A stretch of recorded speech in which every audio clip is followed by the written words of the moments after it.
video for over under applied overhead. I had a student ask me about this, and I know it's a more of a difficult concept, so let's kind of go through and talk about this. So again, this is my video.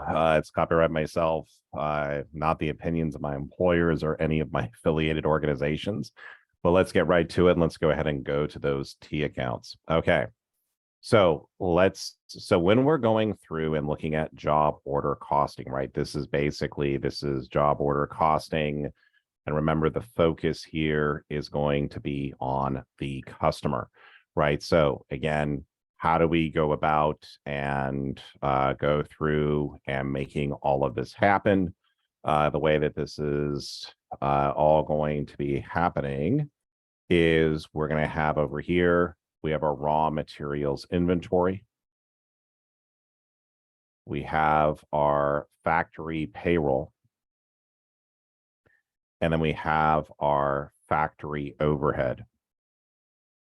Okay, now remember, so stuff like raw materials inventory, this would be something like, raw materials purchases, and then I'm crediting cash or accounts payable, right? Factory payroll is going to be factory salaries expense,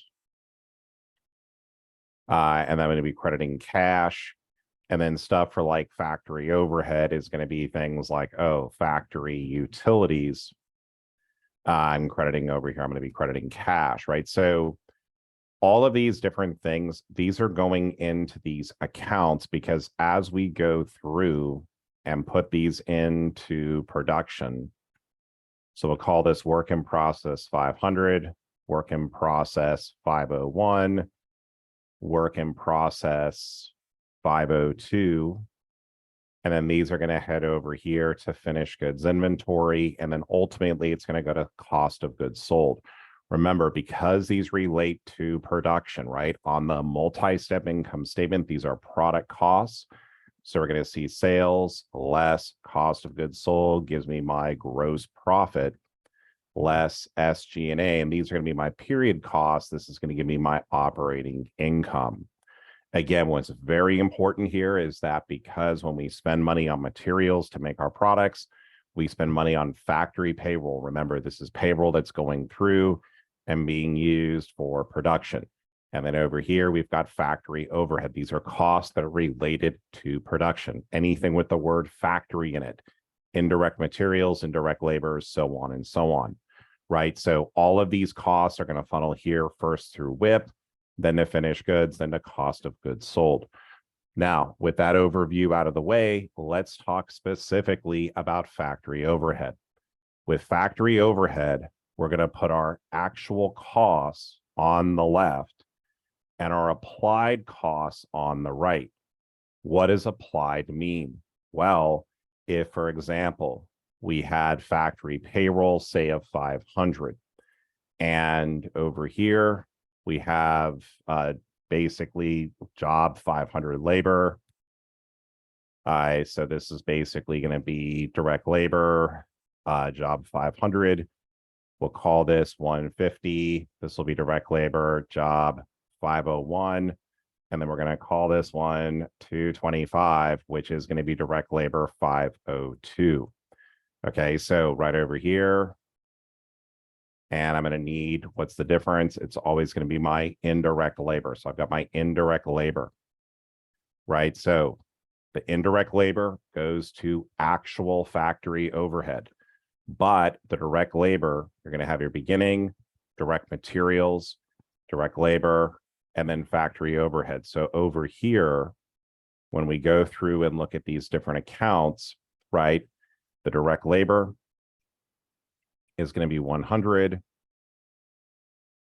The direct labor here is going to be saying 150. And then direct labor here is going to be at job 502 is going to be at 225. Okay, so we've got that all under control. And we'll just have some fun over here with raw materials inventory. We're just going to make up some numbers. Remember, factory payroll, factory overhead, these balances have to go to zero, right? They have to be zeroed out. They cannot hold a balance. Only accounts that can hold a balance, raw materials inventory, work in process, finished goods, right? Cost of goods sold is an expense, but on our balance sheet, this is really what's going to be going through and happening, right? So for raw materials, we'll just say that our beginning was 100. Over here, you've got 600. And we'll say over here, this was 50. Let's go through and put 150 into job 500. 200 into direct materials for job 501. And then we'll say over here, direct materials job 502, right? So over here, this is going to be coming in from 150. Over here, this is going to be for 200. Over here, this is going to be for 300, right? So why have I gone through, and let's just make sure that we add this up because we're going to have a difference here. Okay, so this is going to be 700. Wow. Holy guacamole. I'm going to change one of these numbers to 125. Let's do 130. And we'll say 20 is going to be indirect materials. So let's make sure this works. 20 plus 130 plus 200 plus 300, 700 minus 650 equals 50, right? So this down over here is going to be our indirect materials. And this goes into factory overhead, and this is going to be our indirect labor, right? So raw materials and factory payroll, right? We know what those were. Those are for certain costs, right? When we start talking about, though, one of the important things we always have to remember is that as we are completing work, we may not want to wait until all of the actual overhead costs come through, right? For example, something like property taxes or factory utilities, right? Or this would be factory property taxes, factory utilities, factory maintenance.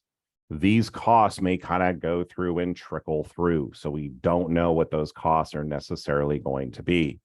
However, if we look at our past and we go through and say, oh, let's go through and make an estimate. So what we're going to say is if factory overhead is applied at a rate of 30% of direct labor, right? What does that mean? Well, my applied factory overhead right over here, we're applying factory overhead at a rate of 30% of direct labor. What does that mean? This is going to be 100 times 0.3 or 30. Right? So this is 100 times 0.3 over here. This is going to be 150 times 0.3 or 140, or 45.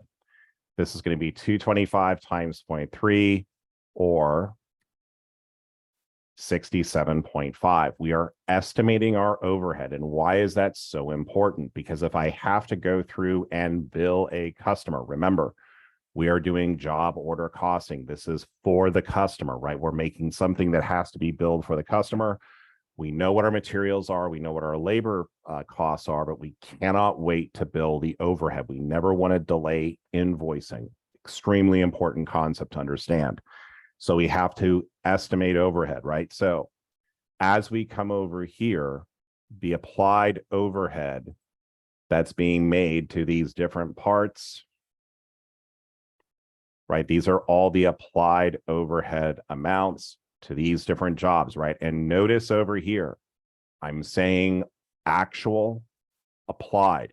If you're taking my class, I'm not kind, right? I am kind in the sense that I'm going to tell you what's going to be on the test, but you're going to have to figure this part of it out. All these T accounts are going to be blank. So what you have to kind of go through and do is basically kind of go through over here and kind of say, oh, okay, I actual applied. And if we kind of think about it, we've got, these are our actual purchases, and then I'm applying them out, or I'm basically forwarding them over to the work in process jobs, but it's actual and applied. So as we come over here and look at this part, right, remember, what does factory payroll have to be at the end of the period? 0. What does factory overhead have to be at the end of the period? It also has to be 0. But if I come over here and I say, okay, we're going to say that this was 60, this is 20, and this is 10. When I go through and I add up these different amounts over here, I get 135 and I get 142.5.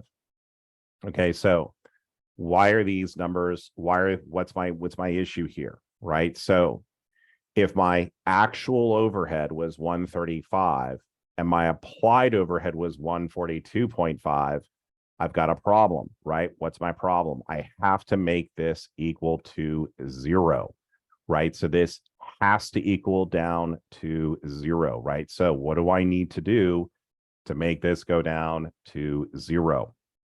Well, I need to add in over here another 7.5. When I add in another 7.5 right over here, my total amount of actual overhead is going to be 142.5. My applied is now 142.5. So here I over applied factory overhead. Why did I over apply it? Because my applied is greater than my actual. I applied too much, which is for our purposes here is okay. Now, when I go through and look at this, what did I need to do here to make this get down to 0? I had to debit factory overhead, basically over here. I had to debit factory overhead for 7.5. Right now, what amount do I go through and credit? Here is where the big kicker comes in. Really, what it depends on is how large is cost of goods sold. If, for instance, cost of goods sold is, say, 500, right? If I take the amount of the over applied factory overhead and divide it by basically cost of goods sold, which we said over here is going to be 500. Let's do this. When I divide this over here by this amount, I'm going to go ahead and I'm going to get a value of 1.5%. The question you have to ask yourself, is that a materially significant number? The answer I would say is no, right? Because if we kind of think about this, right, when I'm going through and over applying or under applying overhead, I'm not doing it maliciously. But if I put it to adjust it simply to cost of goods sold, what's going to happen is I'm going to go ahead, I'm debiting factory overhead and I'm crediting cost of goods sold for 7.5. So over here, I'm adjusting cost of goods sold by 7.5 because for every debit, I need a credit. For every credit, I need a debit. So over here, because this amount is 1.5%, it's a very, very small amount. So I'm okay with coming over here and saying, all right, this is to adjust factory, to adjust for over applied factory overhead. How do I know it's over applied? My applied, right? I write up on the top, actual applied. My applied is greater than my actual, right? So over here, I applied too much. So I'm going to take it out of cost of goods sold. So if the amount is materially insignificant, or if the amount is what we call immaterial, right? We don't have to, we're going to put it to cost of goods sold and we're going to be done with it, right?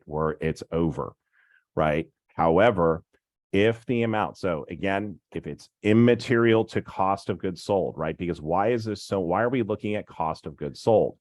Because this is going to the income statement, right? This is a very important number. Our investors want to make sure that this in fact relates to cost of goods sold, right? So again, that's where we are with this, okay? So if the amount is immaterial, we're going to hit it to cost of goods sold no matter what. If you're taking my exam, the way I've structured this in the past, I give one question where the amount, it's basically going to ask you to go through and do all these amounts. And then basically assume any amount is immaterial. So you basically are going to book it against cost of goods sold. Now, if your instructor is not as nice, you may need to go through, well, it's not necessarily being as nice, but if they're not as direct, You may need to go through and show that, well, if I hit cost of goods sold as a percentage, it really doesn't make too much of a difference. So there you go. Now, this is for immaterial, right? So, and we can generally say, and again, when you work as an auditor, right, or if you're working at a client, you're going to be setting your own materiality levels. You know, $7,500 may be immaterial to Amazon, and in fact, it is. However, it may be very material to your small manufacturing business, if there is such one, not in California.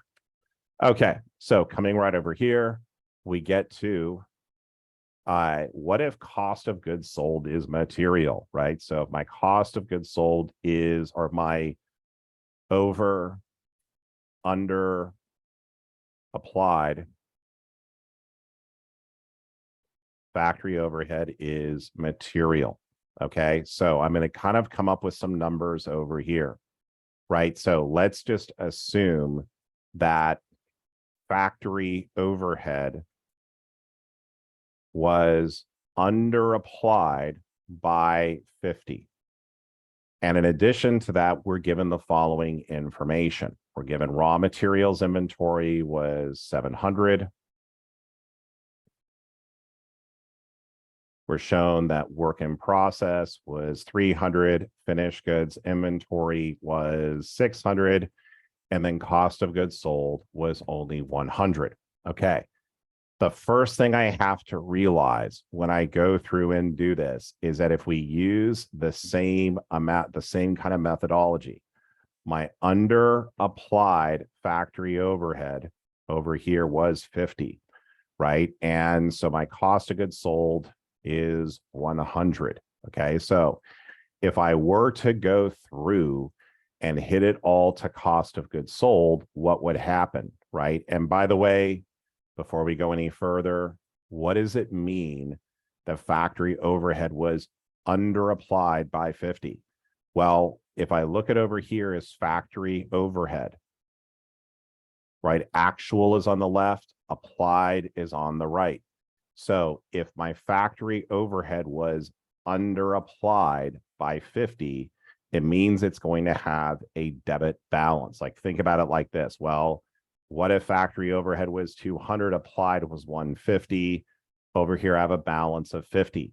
I under applied factory overhead by 50, right? I didn't apply enough, so it is under applied, right? So what do I need to do? I need to go through and make a journal entry because I know that this balance here has to equal to 0. So I would be crediting factory overhead basically for 50. And my initial thing I would want to say is let's go ahead and debit cost of goods sold for 50, but we're going to see why that's a problem. The problem with just going through and debiting cost of goods sold is that if I hit the under applied factory overhead to cost of goods sold, this is going to make cost of goods sold go up by about 50,000, right? And that is more than half, or it's about half of the balance of cost of goods sold.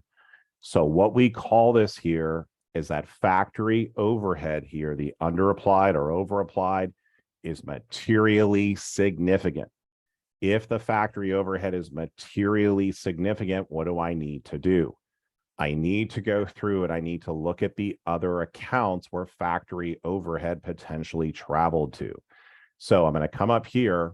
Does raw materials inventory have any over, or does this have any applied overhead? The answer is no. Raw materials, and this is a trick that I do to students on the test, you disregard it because there was never any applied overhead. What about work in process or the WIP? Absolutely. When this leaves factory overhead, it first travels to work in process, right? So this is going to be one of the accounts we look at. What about finished goods inventory? Well, after it leaves work in process, it goes to finished goods inventory. So it's kind of indirectly in there. And then lastly, we have cost of goods sold. Where does it leave after finished goods? It basically comes over here to cost of goods sold.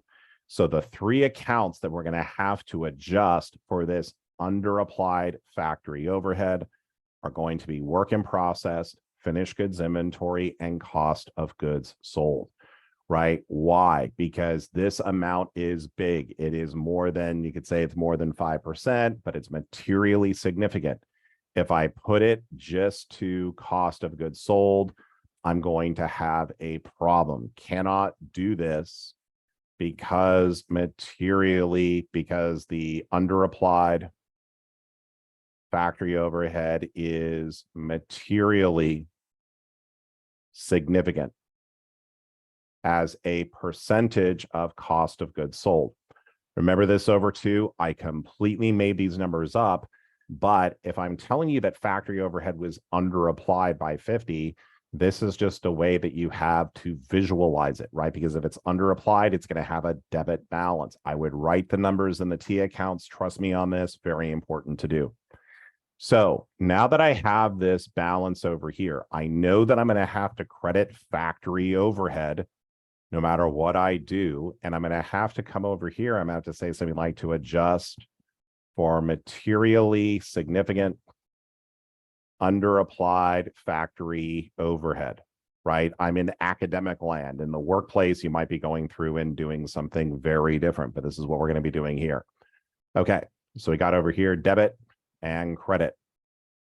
Now, so I've got my debit over here, and I'm going to have to go. So I've got my credit over here because this has to go to zero. Factory overhead was underapplied. So over here, I know I'm going to have to hit WIP. I'm going to have to hit finished goods inventory. I'm going to have to hit cost of goods sold. Now, what way should I be going through and distributing this 50 of underapplied factory overhead? What I want to go through and do, remember, I don't include raw materials. Why? Because the applied overhead never went here.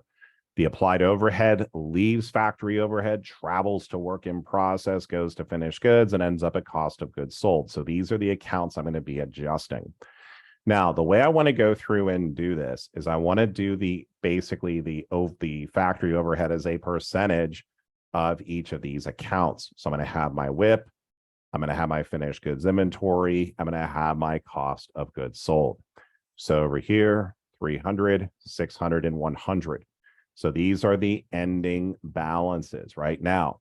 What is the percentage of the total of each of these? Well, these balances total up to be 1,000. The percentage of total,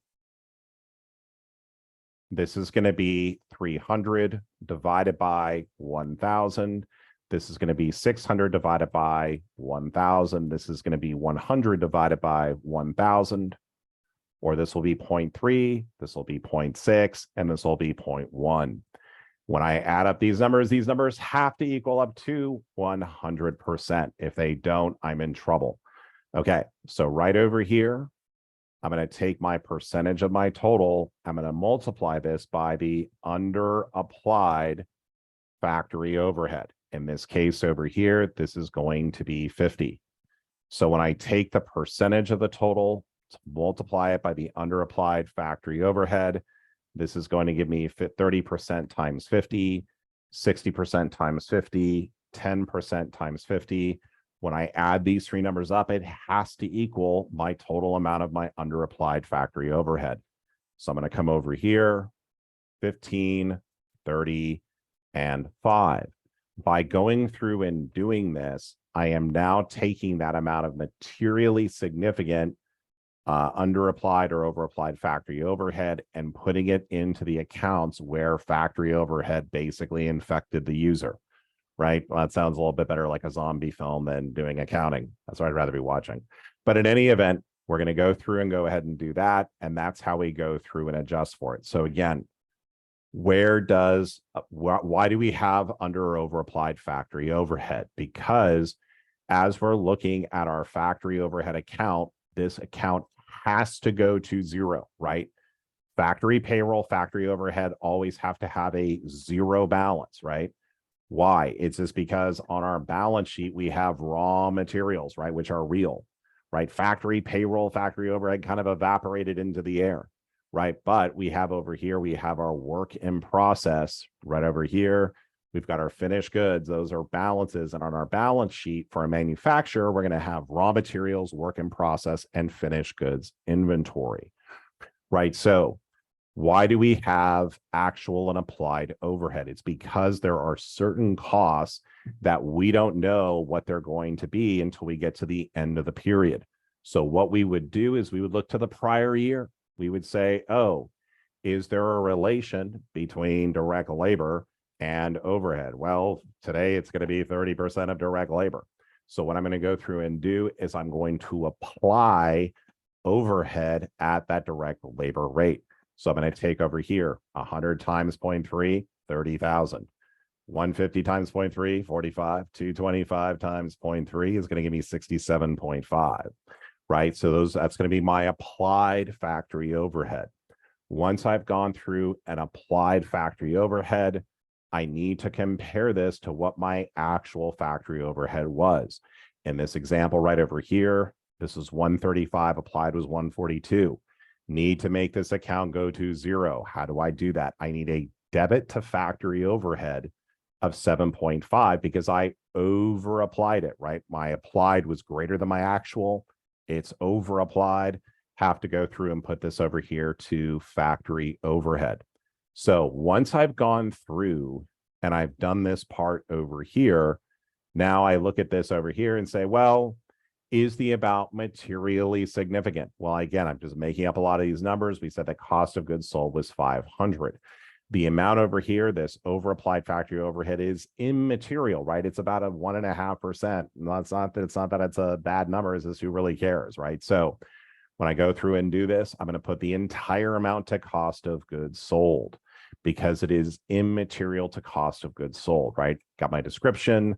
I would have a date over here, got to have all those things in place, and then I'm ready and good to go. So again, this is for immaterial amounts, right? I'm just going to hit it to cost of goods sold. But what if the under or over applied factory overhead was material?